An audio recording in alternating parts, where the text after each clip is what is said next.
Hello, I'm Casey Wolverton, the Senior Pastor of the Glenvale Seventh-day Adventist Church of Toowoomba, Queensland, here in Australia. We're at the South Queensland camp meeting. We've been blessed with one of the speakers, Pastor Rebekah Liu, and she comes from mainland China, where she's a senior pastor, an ordained pastor, in fact. It's wonderful to have you with us, Rebekah.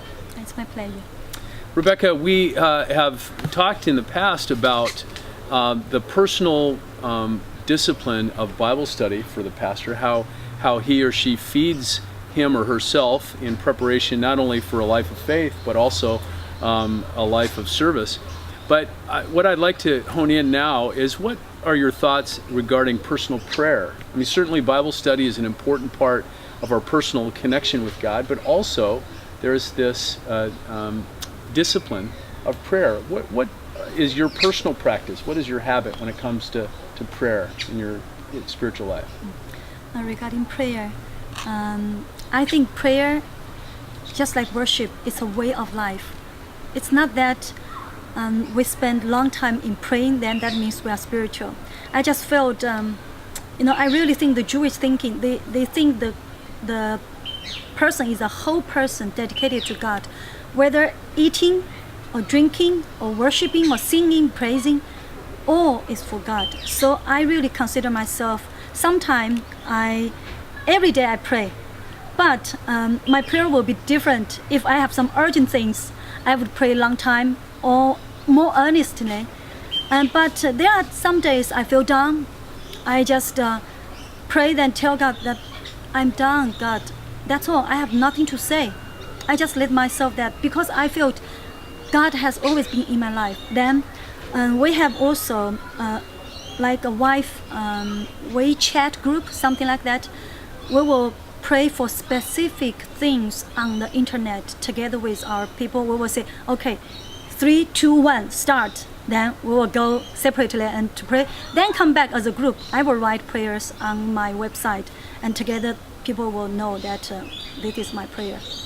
So I really think that I walk, as I getting on the bus, if there's no one chatting with me, I pray, I tell God.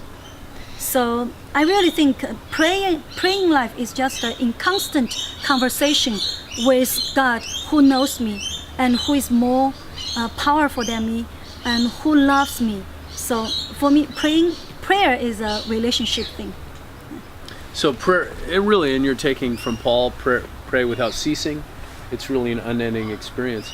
I wonder if you could reflect on just the importance of intercessory prayer. You know, as a minister, you are privileged to hear information of church members or others who are struggling, and they come to you hoping that you can pray in particular for them. How does intercessory prayer play a part in your ministry? I felt many people, because I'm a pastor, but they ask me to pray. But I always let them know that anyway, your prayer is the same as mine. But since you asked me to pray, so let's pray together. So I let them know that my prayer is not more powerful than them, and I don't have any more merits than them. I don't have any merits than them. So, but whenever my church members ask me to pray, I pray for them. Like just yesterday, one of my church members told me that she needs to get an official document for her to get loan from the bank so that she can buy a car. But she was afraid that yesterday morning the document would not come.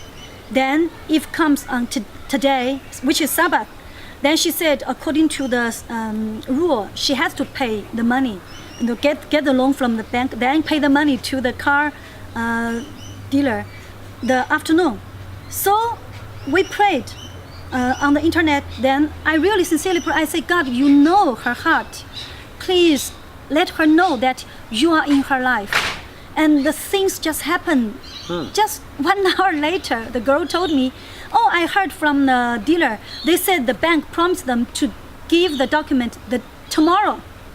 Oh, wonderful. And they are not coming today. They are not going to come like today or yesterday today, but they are coming the day after tomorrow. And that was one of the options we said to God.